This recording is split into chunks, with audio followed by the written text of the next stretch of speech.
नमस्कार, बीएसटीवी देख रहे हैं आप और मैं हूं आपके साथ मानसी सोनी। एक और 11 में आपका बहुत स्वागत है। और चलिए खबरों की ओर रुख करते हैं।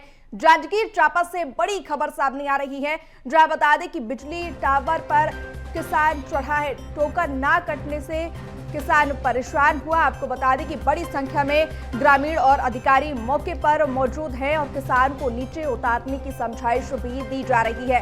आपको बता दें कोतवाली थाना क्षेत्र के ग्राम कसौदी की ये घटना आपको बता रहे हैं, जहां किसान जो है वो बिजली टावर पर चढ़ गया है और नीचे उतरने की लगातार उसे समझाइश दी जा रही है।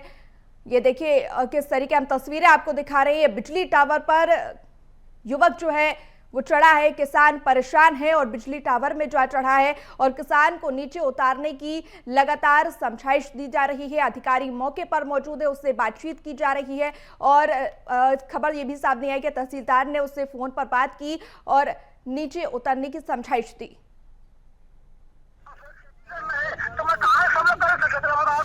कै कुंटल के तो निकटे है, कै कुंटल के तो टोकन निकटे है, 29 कुंटल रुक गए ना।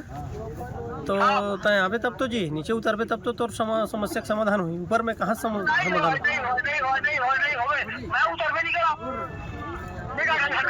तो कैसे टोकन कटी जब नहीं उतरबे तय है भाई? आज सुनो ना, शनिवार के दिन है आज, है ना? शनिवार रविवार छुट्टी के दिन नहीं कटे है ना, सोमवार के तो टोकन कटवाए के पूरा। अरे तो वही तो गलत फहमी तोहर मन के, है ना? मंडी बंद, शनिवार रविवार के छुट्टी है आज के, है ना? आज तो कोई संभव नहीं है। कै कुंटल के तो निकटे है, कै कुंटल के।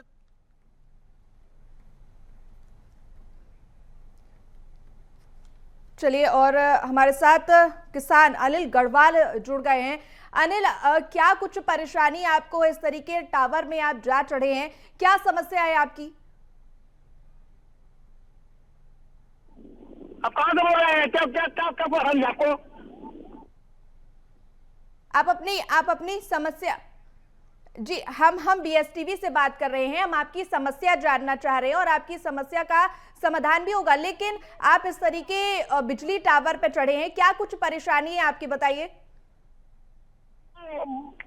अब कहाँ से बोल रहे हैं? अनिल, हम न्यूज चैनल बीएसटीवी से बात कर रहे हैं और आपकी समस्या हम जानना चाह रहे हैं, क्या कुछ परेशानी है आपको? मैं समस्या में धान नहीं बचा रहा था, वो हो गया है काम मेरा, मगर अब तो बताइए आप क्या बोल रहे हैं?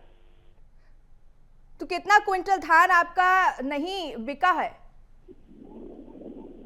आपको क्यों बताऊं? जी अनिल, और इस तरीके आप बिजली टावर पर जा चढ़े हैं, ये कोई समस्या का समाधान नहीं है। आपसे निवेदन यही रहेगा कि बिजली टावर से आप नीचे उतर आए। तो देखिए, किसान से लगातार हम बात कर रहे हैं, कोशिश कर रहे हैं, उसको समझाइश लगातार दी जा रही है कि वो नीचे उतरे, क्योंकि इस तरीके बिजली टावर पर चढ़ना किसी भी समस्या का समाधान नहीं होता। देखिए, कोतवाली के ग्राम कसौदी की पूरी घटना आपको बता रहे हैं, तस्वीरों के माध्यम से दिखा रहे हैं कि किस तरीके टावर के टॉप पर यह किसान जा चढ़ा है और लगातार परेशान है। टोकन ना कटने से ये किसान परेशान नजर आ रहा है।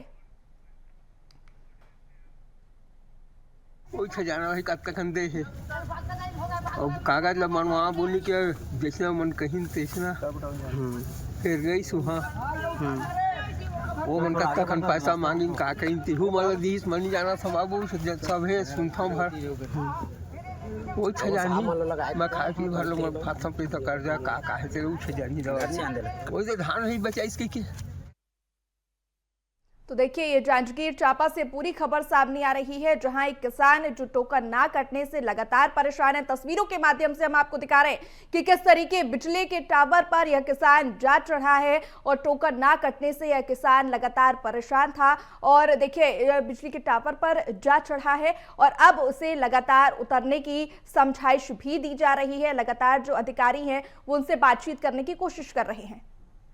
चलिए सूरजपुर की तरफ रुक करते हैं, जहां गला रेतकर युवती की हत्या का मामला सामने आया है। बता दें कि कल दोपहर से घर से युवती गायब थी।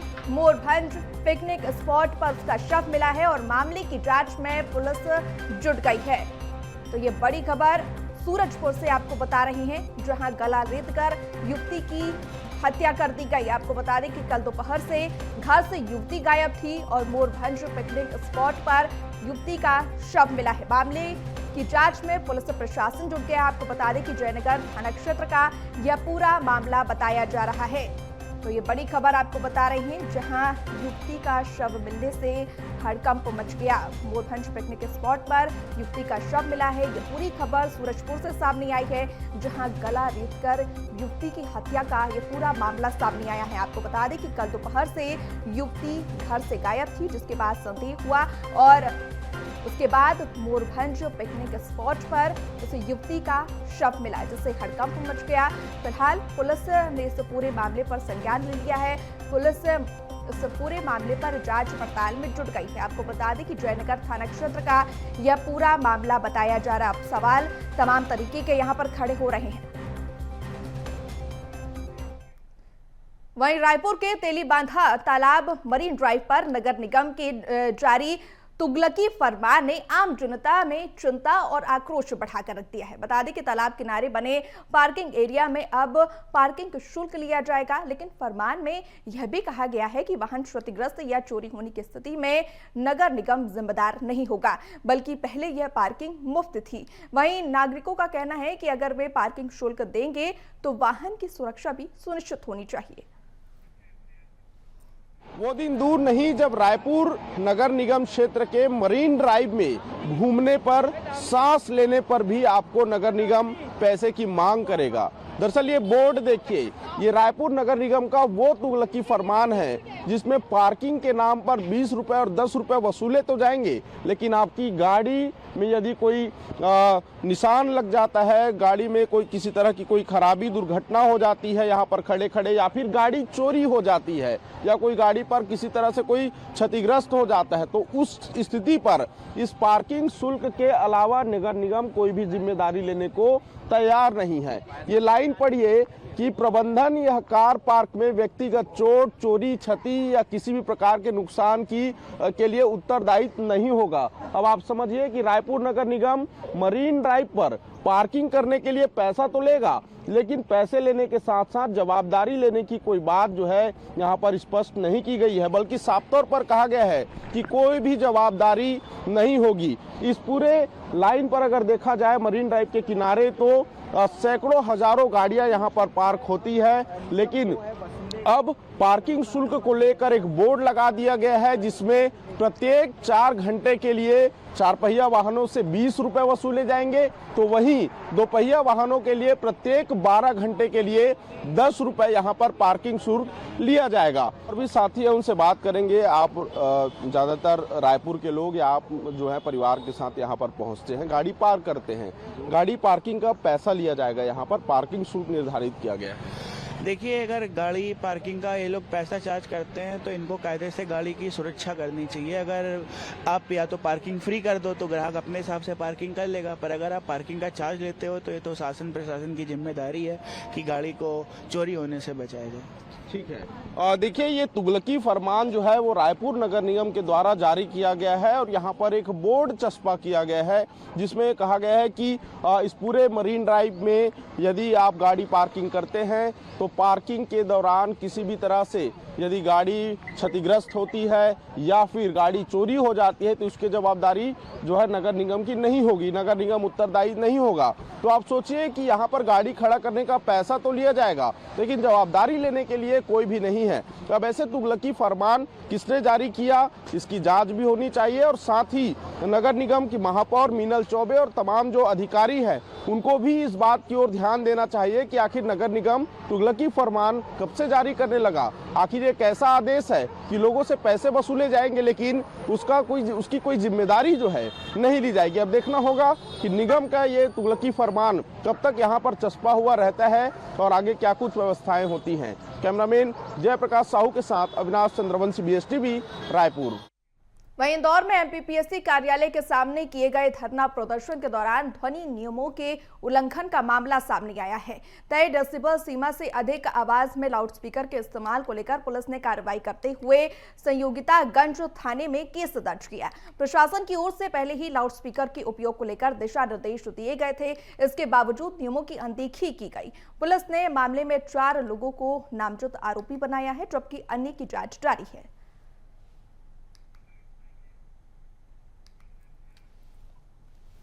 ये माननीय उच्च न्यायालय के निर्देशन में एक पिटीशन जो कि नेयू संगठन द्वारा लगाई गई थी पीएससी कार्यालय के समक्ष धरना देने की, उसमें माननीय उच्च न्यायालय ने सशर्त अनुमति दी थी कि 27 तारीख को 12 बजे तक ये धरना समाप्त कर दिया जाए, क्योंकि 27 तारीख को कई सारे बच्चों का इंटरव्यू शेड्यूल था। व्यक्तिगत रूप से कई तरीके से बताने के बाद भी उनके द्वारा ये धरना प्रदर्शन 3 बजे के बाद तक ले जाया गया और इस पर प्रतिबंधित जो सीमा रहती है कोलाहल अधिनियम की, उससे ज़्यादा वॉल्यूम का भी उपयोग किया गया, तो जिस पर प्रथम दृष्टया संज्ञेय मामला पाए जाने पर बीएनएस की धारा 223, बीएनएस की धारा 3/5 और कोलाहल अधिनियम की धारा 7/15 में प्राथमिकी पंजीबद्ध की गई है। वहीं राम मंदिर ट्रस्ट क्षेत्र के कोषाध्यक्ष गोविंद गिरी महाराज ने सोमनाथ मंदिर को लेकर बयान देते हुए कहा कि प्रधानमंत्री नरेंद्र मोदी ने सोमनाथ मंदिर से पर्व की शुरुआत की है। उन्होंने कहा कि भारत पर पहला आक्रमण हुए आज 1000 वर्ष पूरे हो गए हैं, जबकि अंग्रेजों की शिक्षा व्यवस्था शुरू हुए लगभग 200 वर्ष होने वाले हैं। गोविंद गिरी महाराज ने बताया कि प्रधानमंत्री नरेंद्र मोदी ने आने वाले 10 सालों में गुलामी के चिन्हों को हटाने और देश में उनके पुराने स्वरूपों में वापस लाने का आह्वान किया है। वहीं शंकराचार्यों के बीच बयानबाजी के सवाल पर उन्होंने कहा कि कोई भी शंकराचार्य एक दूसरे के खिलाफ बयान नहीं दे रहे हैं और प्रयागराज में गया व्यक्ति शंकराचार्य नहीं है। प्रधानमंत्री महोदय ने सोमनाथ स्वाभिमान पर्व मनाना आरंभ किया है कि हम लोगों पर जब पहला आक्रमण हुआ उसको 1000 वर्ष आज पूरे हुए, इस वर्ष पूरे हुए। हम लोग 1000 वर्ष की गुलामी से बाहर निकल करके पुनः इस राष्ट्र को कैसे उठाएंगे, इसके लिए अनेक प्रकार के कार्य अनेक लोगों को करने पड़ेंगे। उसमें प्रधानमंत्री जी ने एक महत्वपूर्ण काम कहा था। अंग्रेजों की शिक्षा हमारे देश में आरंभ होकर के और 200 वर्ष पूरे होने वाले हैं ईस्वी सन 2036 में। प्रधानमंत्री महोदय ने एक आह्वान किया, हम लोग इन आने वाले 10 वर्षों में हमारे देश की गुलामी के सारे चिन्हों को मिटा करके हमारा देश जैसे पूर्व अस्मिता के रूप में था वैसा खड़ा करने का प्रयास करें। कोई शंकराचार्य एक दूसरे के खिलाफ बयान नहीं दे रहे हैं। प्रयाग में गया हुआ व्यक्ति कोई शंकराचार्य था नहीं।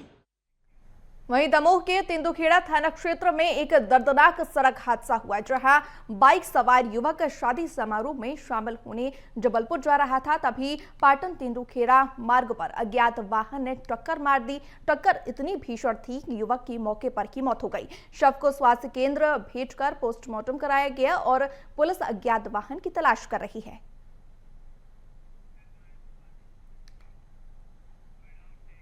तो वहीं खबर राजधानी भोपाल से सामने आ रही है, जहां मासूम के सिर में गोली लगी है। आपको बता दें कि गोली लगने का कारण फिलहाल अज्ञात बताया जा रहा है और बच्चे की हालत नाजुक बताई जा रही है। हमीदिया अस्पताल में बच्चे का इलाज लगातार जारी है। Additional DCP Shalini Dikshit, SP Anil Vajpayee Hamidia पहुंचे हैं और गौतम नगर थाना इलाके का यह पूरा घटना बताया जा रहा है। तो ये बड़ी खबर आपको बता रहे हैं, जहां बच्चे के सिर में गोली लगी है और बच्चे की हालत जो है नाजुक बताई जा रही है। हमीदिया अस्पताल में उसका इलाज चल रहा है और गौतम नगर थाना इलाके की यह पूरी घटना बताई जा रही है। तो ज्यादा जानकारी के लिए रंजन भगत हमारे साथ जुड़ गए। रंजन, मासूम के सिर पर गोली लगी है, तमाम तरीके के सवाल खड़े होते हैं कि ये गोली कैसे लगी और फिलहाल मासूम की हालत स्थिति क्या बताई जा रही है? देखिए 11 साल का एक बच्चा है जिसके सिर पर गोली लगी है और गौतम नगर थाना क्षेत्र का पूरा मामला है, जहां पर पुलिस जो है पूरे मामले की जांच में जुटी है। लेकिन अब तक इस बात की जानकारी नहीं मिल पाई है कि आखिर मासूम को गोली कैसे लगी। वो भी सिर के पास वो गोली लगी है और फिलहाल वेंटिलेटर पर जो है हमीदिया अस्पताल में उसका इलाज चल रहा है और जो परिजन है और आसपास के लोग हैं उनका भी आक्रोश देखने को मिल रहा है। और मामले की गंभीरता को देखते हुए जो एडिशनल डीसीपी है, एसीपी है, वो भी जो है हमीदिया अस्पताल पहुंच चुके हैं। और इसके अलावा जो आसपास के परिजन हैं, इनके जानने पहचानने वाले लोग हैं, वो भी हमीदिया अस्पताल पहुंचे हैं। लेकिन अब पुलिस जो है इस बात की जानकारी जुटा रही है, क्या किसी ने गोली जान करके मारी है या फिर किसी प्रकार की चीजें की गई है मासूम के साथ, जानबूझकर किसी ने जो है गोली चलाई है। ये तमाम सारे तथ्य जो है अभी सुनने बाकी है। लेकिन बिल्कुल रंजन, तमाम तरीके के सवाल तो खड़े होते हैं, लेकिन सवाल ये भी खड़ा होता है कि क्या परिजनों से बात हुई और किस वक्त उसे ये गोली लगी है, जिस वक्त यह गोली लगी थी तो वो कहां पर मौजूद था मासूम? देखिए, अभी सारी चीजें निकल करके सामने आएंगी, क्योंकि इसमें भी कुछ भी जो है जानकारी नहीं मिली है। बस इस बात की जानकारी लगी थी कि जो 11 साल का मासूम है उसके सिर पर गोली लगी, जिसके बाद से अफरा तफरी का माहौल जो है वहां पर देखने को मिला और बच्चे को तुरंत ही जो है एम्बुलेंस में लेकर के हमीदिया अस्पताल पहुंचाया गया। फिलहाल परिजन और जो पुलिस की टीम है वो भी हमीदिया अस्पताल में मौजूद है और पूरे मामले की जांच की जा रही है। उसी के आधार पर अब देखने वाली बात होगी क्या निकल करके चीजें सामने आती है। बिल्कुल रंजन, देखने वाला विषय होगा कि इस पूरे मामले की जांच में क्या कुछ सामने आता है। फिलहाल तमाम जानकारी के लिए आपका बहुत शुक्रिया।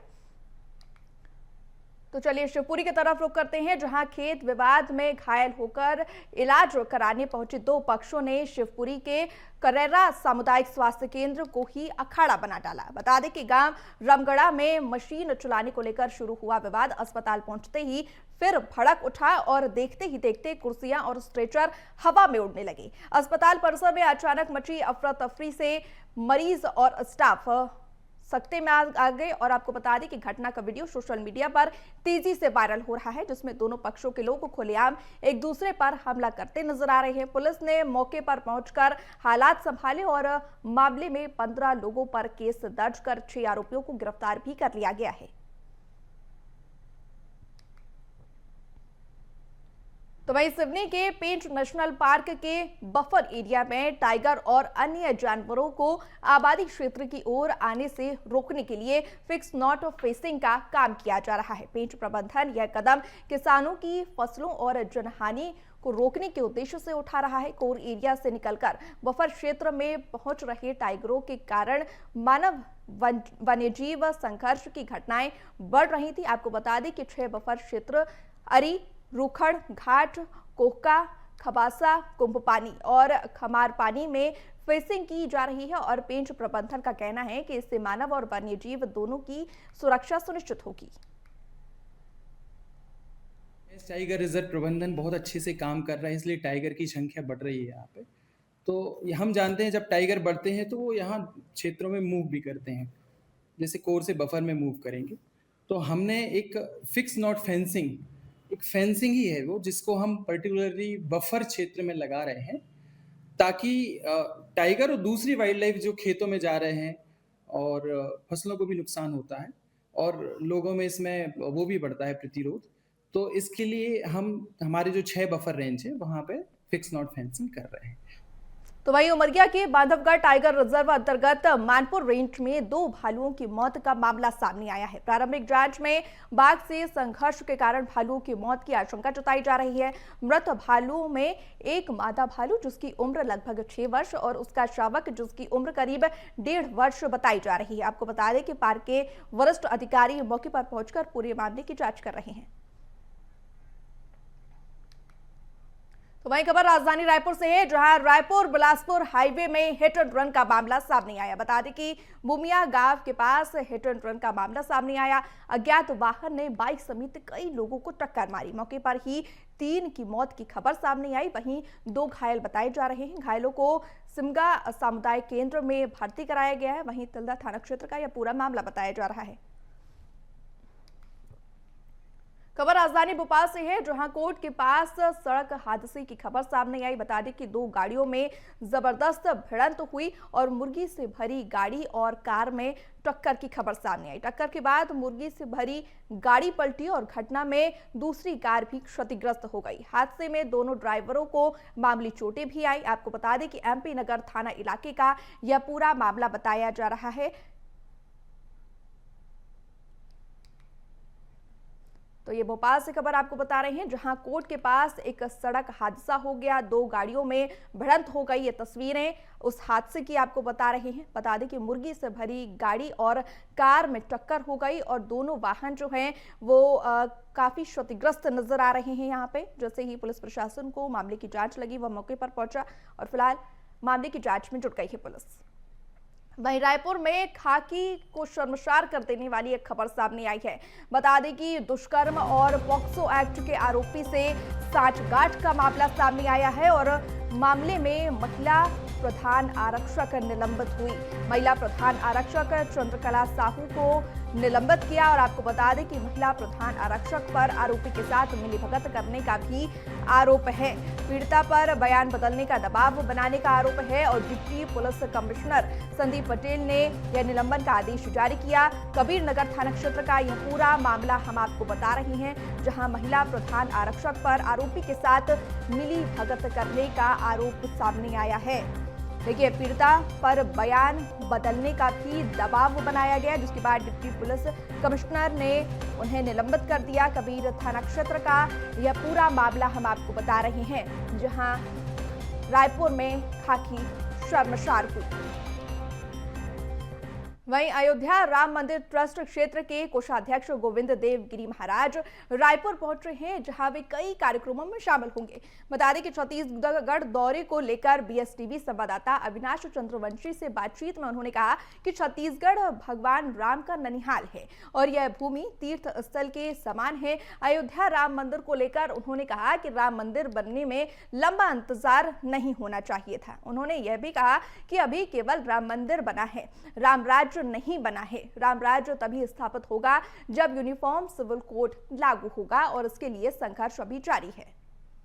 आज रामलला के ननिहाल पर पहुंचे हुए हैं, सीधे हम बातचीत करेंगे। आज अयोध्या से आप रामलला के ननिहाल पर आए हैं, कैसा लग रहा है आपको? रामलला का ननिहाल तो हमारे लिए तीर्थ ही है और जब रामलला का ननिहाल है तो रामलला यहाँ पर खेलने के लिए आते ही रहे होंगे, इसलिए हम लोग भी मामा के गांव जाते तो मौज मनाने जाते हैं उसी मूड में है। अच्छा, ये जो अयोध्या की जो लड़ाई लड़ी रही है, एक बड़ी लड़ाई लड़ी, कितना ऐतिहासिक रहा है, क्योंकि पूरा देश इंतजार कर रहा था, एक लंबे अरसों तक इंतजार रहा, लेकिन आज भगवान जो है वहाँ पर स्थापित हुए, वहाँ पर विराजमान हुए, अब लोग दर्शन करने पहुँच रहे हैं। वास्तव में 500 वर्षों का संघर्ष हम लोगों को क्यों करना पड़ा, ये बड़ा प्रश्न है। 500 वर्षों के बाद हम लोग मंदिर बनाने के लिए समर्थ हो सके, इतना संघर्ष नहीं करना पड़ना चाहिए था हम लोगों को। हम इतने कमजोर क्यों हुए, ये विचार मुख्य आता है और इसीलिए राष्ट्र को पुनः खड़ा करने के लिए भगवान श्री राम के मंदिर से हम लोगों ने आरंभ किया है। यह अभी पूरा कुछ नहीं हुआ है, यह तो मंदिर की स्थापना है, राम मंदिर हो गया, लेकिन राम राज्य आना है और राम राज्य तब आएगा जब देश में कॉमन सिविल कोड आएगा। हम लोगों को तब तक अभी प्रयास ही करते रहेंगे। लेकिन इसी बीच में एक चीजें देखने को मिलती है कि धर्म को लेकर काफी विवाद देखने को मिलती है। जो लोग हैं अपने अपने धर्मगुरुओं के समर्थन में आते हैं और एक दूसरे के ऊपर बयानबाजी करते हैं। सवाल यह है कि क्या इससे धर्म जो है वो टूटता नजर नहीं आ रहा है? यूथ अलग भाग रहा है, जो एक वर्ग है वो अलग भाग रहा है, कैसे मजबूत होगा, कैसे एकजुट होगा? ये धर्म मजबूत ही है, धर्म एक ही है और धर्म अपने स्थान पर पूरा स्वस्थ है। इसका आपको मैं सीधा सीधा प्रमाण दे सकता हूँ।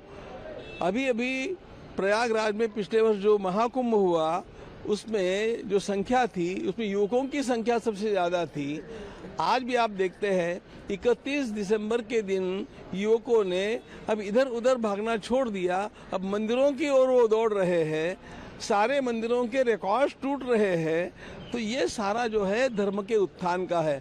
अब ऐसा होते समय कुछ लोग जो धार्मिक नहीं हैं लेकिन किसी पंथ में जकड़ करके और बिलबिला रहे हैं, उनकी ओर ध्यान नहीं देना चाहिए। ठीक है, तो ये थे हमारे साथ गिरिराज गोस्वामी जी, जिन्होंने काफ़ी अच्छी बात कही कि जब महाकुंभ हुए तब सब एकजुट हुए, लेकिन अब जो है स्थितियाँ कई अलग अलग प्रकार की देखने को मिलती है। लेकिन आने वाले समय में जो है अभी राम मंदिर के बाद और भी आगे लड़ाई लड़ी जाएगी और कई मंदिरों को फिर से स्थापित जो है किया जाएगा। कैमरामैन जयप्रकाश साहू के साथ अविनाश चंद्रवंशी, बीएसटीवी रायपुर। फिलहाल इस बुलेटिन में इतना ही। खबरों का सिलसिला लगातार बना रहेगा, आप देखते रहिए बीएसटीवी और मुझे दीजिए इजाजत। नमस्कार।